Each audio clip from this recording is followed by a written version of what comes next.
Waste Bengal state, जिसे हम अब लीगल डिस्प्यूट्स का घर भी मानने लगे हैं, एक बार फिर से लाइमलाइट में है। इस बार ना मुद्दा वहाँ हो रहे वायलेंस का है और ना ही गवर्नर के अगेंस्ट एलिज किए गए मिसकंडक्ट का। इस बार जो इशू सुप्रीम कोर्ट के सामने आया है वो कलकत्ता हाई कोर्ट के एक ऑर्डर के अगेंस्ट है। आपको याद होगा कि हाई कोर्ट ने अपने एक फैसले से गवर्नमेंट को एक जोरदार झटका दिया था, जिसमें उन्होंने 2010 के बाद दिए गए सभी अदर बैकवर्ड क्लासेस सर्टिफिकेट्स को रद्द कर दिया था। हाल ही में दिए गए अपने एक वर्डिक्ट के बाद, जिसमें सुप्रीम कोर्ट की 7 जज बेंच ने 6:1 की मेजोरिटी के साथ SC/ST रिजर्वेशन में sub classification of other caste को अलाउ किया है। अब apex court West Bengal government के इस हाई कोर्ट ऑर्डर के अगेंस्ट अपील सुनेगा। केस में पहली सुनवाई करते हुए chief justice of India DY Chandrachud led bench comprising justices JB Pardiwala and Manoj Mishra ने काउंसिल्स के कुछ इंटरेस्टिंग आर्गुमेंट्स को सुना है और इस पिटीशन पर नोटिस जारी किया है। आपको बता दूं कि सीनियर एडवोकेट इंदिरा जयसिंह ने, जो स्टेट की तरफ से प्रेजेंट कर रही थी, उन्होंने सुप्रीम कोर्ट के सामने कहा कि हाई कोर्ट कह रहा है कि ये कमीशन का प्रेरोगेटिव है, स्टेट का नहीं। Commission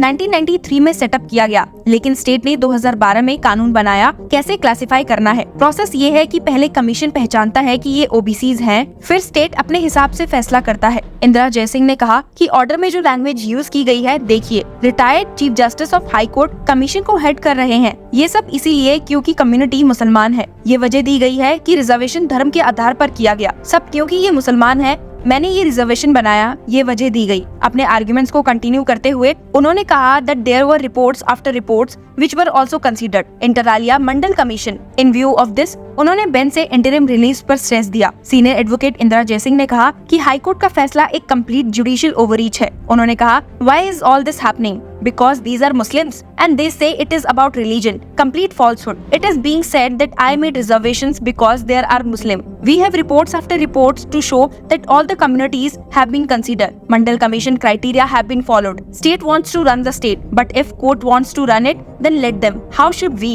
Please answer. High court के ऑर्डर के खिलाफ सीनियर एडवोकेट मुकुल रोहतगी ने भी कहा कि ये एक इग्रीशियस केस है और कोई सर्वे नहीं किया गया। रोहतगी ने हाई कोर्ट के जजमेंट का हवाला देते हुए कहा कि ये पूरा फैसला एक एब्सोल्यूट फ्रॉड है कॉन्स्टिट्यूशन के खिलाफ। Chief justice of India DY Chandrachud ने यहाँ कहा that the identification was done without the West Bengal State Backward Class Commission reference. That is the argument. To strike down the act has radical impact. No reservation for West Bengal at all. This is radical. Mister Mukul Rohatgi, Jaising ने high court के judgement पर stay की मांग भी की और कहा, Let me tell you of the consequences of striking down a list. Court says, entire list. The roster have been struck down. How I am to make reservations since the roster and the list have been struck down? Every time you make an entry, you go to the legislature. Entire state has no reservation. This affects need as well as we have reservation in education also. We cannot live in a situation which has no reservation for OBC in the state of West Bengal. 39% of the state population is OBC. Court में मौजूद senior advocate PS Patwalia ने state के फैसले को politically driven बताया और कहा कि ये क्लासिफिकेशन मुख्यमंत्री के प्रॉमिस के तुरंत बाद ही की गई थी। उन्होंने कहा, Once the chief minister made a promise, the commission was in tearing hurry to identify a section as OBC. This is how it worked. Rohatgi ने कहा कि हाई कोर्ट ने इस बात पर स्ट्रॉन्ग डाउट्स एक्सप्रेस किए हैं कि मुस्लिम्स को पॉलिटिकल स्लॉथ के लिए OBC क्लासिफाई किया गया। एडवोकेट बांसुरी स्वराज ने रिस्पोंडेंट की तरफ से प्रेजेंट होते हुए ऐड किया that this sets a strong and dangerous precedent where the state's politics of appeasement will continue. At this stage, the Chief Justice of India said that it is dealing with 77 communities and asked how many of them are on the central list. He also asked Jayasingh that what is there to indicate that there was quantifiable data to show the backwardness of the classes. She submitted that the role of the commission is to do identification based on the data. When the court asked as to how 7 to 8 communities were admitted on a single day, Jayasingh said that there was multiple hearings for 6 months. जिसके बाद supreme court ने state के affidavit के आधार पर matter को अगले Friday को सुनने का फैसला किया और तब तक किसी भी इंटरिम ऑर्डर को रिजेक्ट किया। 5 अगस्त को सुप्रीम कोर्ट ने वेस्ट बंगाल सरकार से कहा है कि वो एफिडेविट फाइल करके ये बताएं कि 77 कम्युनिटीज को OBC के रूप में क्लासिफाई करने की प्रक्रिया क्या थी। इसमें ये भी समझाया जाना चाहिए कि सर्वे का नेचर क्या था और क्या कोई सलाह मशवरा बैकवर्ड क्लासेस कमीशन के साथ हुआ या नहीं। स्टेट को ये भी दिखाना होगा कि क्या सब क्लासिफिकेशन के लिए कोई स्टडी हुई थी। सुप्रीम कोर्ट ने स्टेट को ये मौका दिया है कि वो अपने फैसले को गलत साबित करे। ये मैटर अगले फ्राइडे को सुना जाएगा। ये केस न सिर्फ वेस्ट बंगाल बल्कि पूरे देश में OBC रिजर्वेशन और जुडिशियल इंटरवेंशन के फ्रेमवर्क को प्रभावित करेगा। सबकी नजर अब अगली हियरिंग पर है, जहां पर ये मुद्दा और भी डिटेल में सुना जाएगा। आपको याद होगा कि हाईकोर्ट ने अपने जजमेंट में कहा था कि citizens from the 77 classes and 37 classes added in the exercise of section 16 जो स्ट्राइक डाउन किया गया है, जो लोग पहले से स्टेट के सर्विस में हैं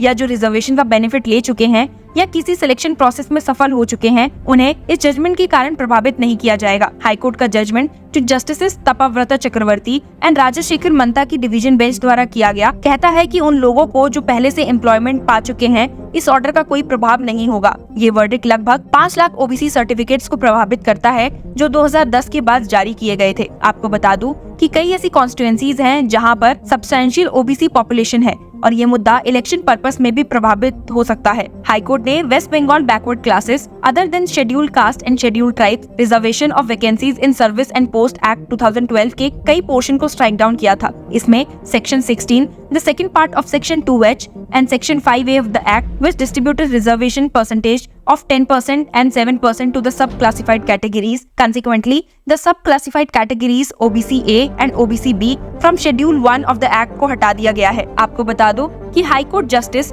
तपाव्रता चक्रवर्ती ने ऑर्डर को ओपन कोर्ट में पढ़कर सुनाया था और West Bengal backward class welfare department को कहा था कि स्टेट बैकवर्ड क्लास कमीशन के साथ मिलकर एक रिपोर्ट प्रिपेयर करे जो स्टेट लेजिस्लेचर को सबमिट की जाए। इस रिपोर्ट में नई क्लासेस को शामिल करने या बचे हुए क्लासेस को एक्सक्लूड करने की रिकमेंडेशंस होनी चाहिए थी। हाई कोर्ट ने कहा था कि 2012 स्कीम में लेजिस्लेटिव पॉलिसी की कमी थी जो स्टेट को अधिकार देती है किसी क्लास को ओबीसी क्लासिफाई करने का। कोर्ट ने कहा है कि स्टेट को एक स्पष्ट लेजिस्लेटिव पॉलिसी एस्टैब्लिश करनी होगी पहले और फिर ऐसा अधिकार डेलीगेट करना होगा। कोर्ट ने कहा था कि करंट डाटा बहुत जरूरी है ओबीसी रिजर्वेशंस के लिए और जो रिपोर्ट स्टेट ने यूज किए हैं वो असल में रिलाय नहीं किए गए थे और ओमिशंस को छुपाने के लिए एक प्रयास था। ऑर्डर में कहा गया है कि 77 क्लासेस ऑफ मुस्लिम्स को पिछड़ा डिक्लेयर करना मुस्लिम कम्युनिटी के सम्मान पर एक अफरत है। ये कोर्ट का मन नहीं मानता कि सेट कम्युनिटी को एक कम्युनिटी के रूप में राजनीतिक स्वार्थ के लिए ट्रीट किया गया। ये स्पष्ट है उन घटनाओं की चेन से जो 77 क्लासेस को ओबीसीज के रूप में क्लासिफाई करने और उन्हें एक वोट बैंक बनाने के लिए थी। जस्टिस चक्रवर्ती ने जस्टिस मंता के जजमेंट से सहमत होते हुए कहा